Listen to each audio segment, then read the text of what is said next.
Beyond sustainability and achieving national development goals, the agenda of saving into the future of the ocean remains a top priority. This was highlighted in an interview with John Aini of Ailan Awareness Incorporated and Dr.Paige West, Professor at Barnard College of Colombia University. There is always a story embedded within another story. Deep connections made from random exchanges that gives us a glimpse of a lifetime of forged comradeship based on mutual trust and hearts that seek one common goal: to create change for our people. I was privileged to have met this duo and tell the story of how they met. Dr. Paige West, a remarkable anthropologist, professor and co-founder of PNG Institute of Biological Research and co-founder of Ranguva Solwara Skul, whose work largely focuses on reviving indigenous cultures and linking them with conservation methods to shape modern socio-environmental understanding and practices. She has also immensely contributed to nurturing Papua New Guinean conservation ecologies. Her work supports reviving biocultural initiatives with over 20 indigenous communities in collaboration with her longtime colleague and friend, Chief John Aini, a name synonymous to marine conservation in New Ireland, Papua New Guinea, and the Pacific region.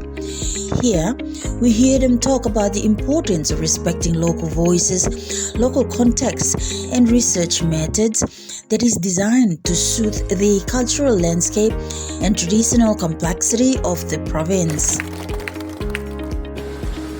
I'm John Aini. I'm from Lavangai. I hold a certificate in tropical fisheries, having graduated from the National Fisheries College in 1983. And then after graduation, I started work with the then Department of Fisheries and Marine Resources, now National Fisheries Authority. Was displaced in 2000 after a need for research was no longer needed by the Papua New Guinea National Fisheries Authority, and they thought that NFA would get overseas researchers to come and do what we have been doing. And so that gave me this opportunity because I had already created, co-founded with my brother and cousin brother, Ailan Awareness, a local NGO. And so that displacement enabled me to, and was a blessing, more time to concentrate on the NGO and work on its dreams and aspirations, and that was to ensure that there was fish in the ocean, there was a green forest left for us now and for our future generation. Hi there, my name is Paige West and I'm an environmental anthropologist. I'm a professor at Barnard College and Colombia University, and my background is that I've conducted research in Papua New Guinea since 1997. I started out working in the Eastern Highlands and worked there for about a decade, and then for the past 17 years have been working both in the Highlands and in New Ireland province.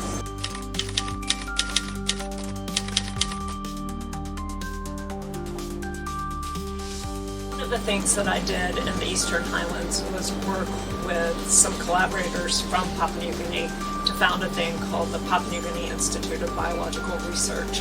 We saw a need, and that need was to create some conditions where young Papua New Guineans could become ecologists and biologists and anthropologists. We noticed that in the conservation world here that a lot of the jobs were populated by outsiders, and we wanted to change that.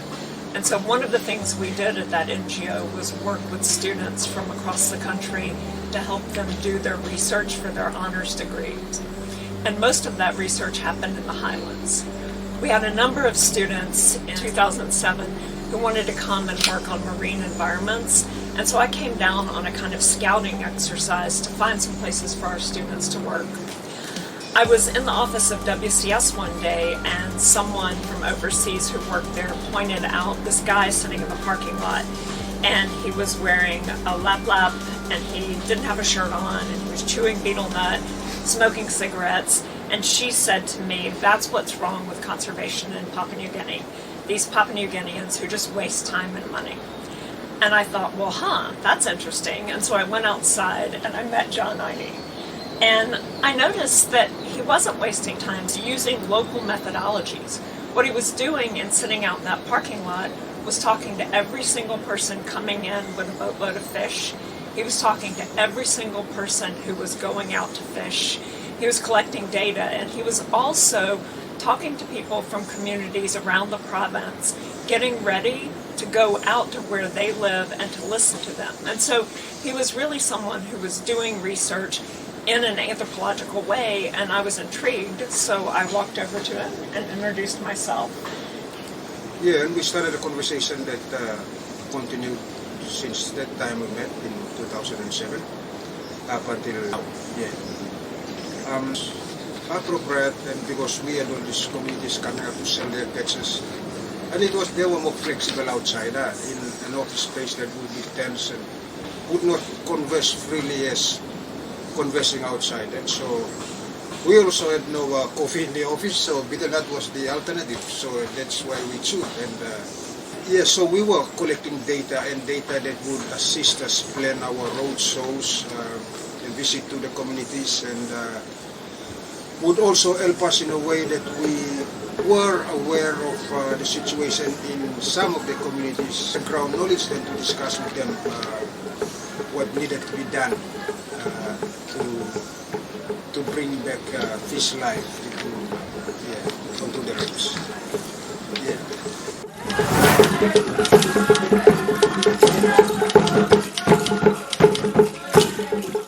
Before I started working with this NGO, the Papua New Guinea Institute of Biological Research, and still do to this day is write academic books and articles. And my first big research project that turned into a book looked at outside NGOs and how they work and don't work in Papua New Guinea. And one of my findings with that research was that one of the problems with these outside NGOs is that they don't actually take the time to learn what kinds of methodologies do and do not work with communities, and what kinds of practices communities do and do not want to continue to do when it comes to biological diversity.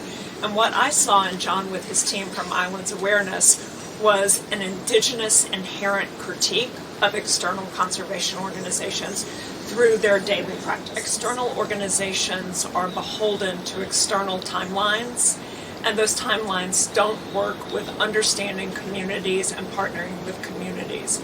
A 2 to 3 year grant cycle doesn't work when you need it. You need to understand what they need, but you also need to go back over and over and over again. The second thing that, and the research for that book helped me understand, was that understanding the local context for how people use the world around them, you have absolutely got to speak the local language. You have to speak Tonglese, and you have to do it in a way that allows you to listen to what people really say. And the third thing I learned was that the external desire to scale up every project, to make a project reach 5 or 6 or 20 or 30 communities, doesn't really work with the way that communities work here in Papua New Guinea. Sometimes for me now, I think a project that reaches a single community is absolutely successful.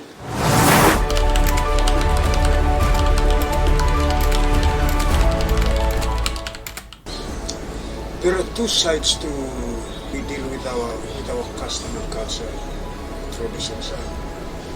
There are things that these outsiders should not know, in the belief that it devalues what we have. We deal with our custom, and it is our knowledge, so that it is not devalued, as I say, in the way of teaching other people that.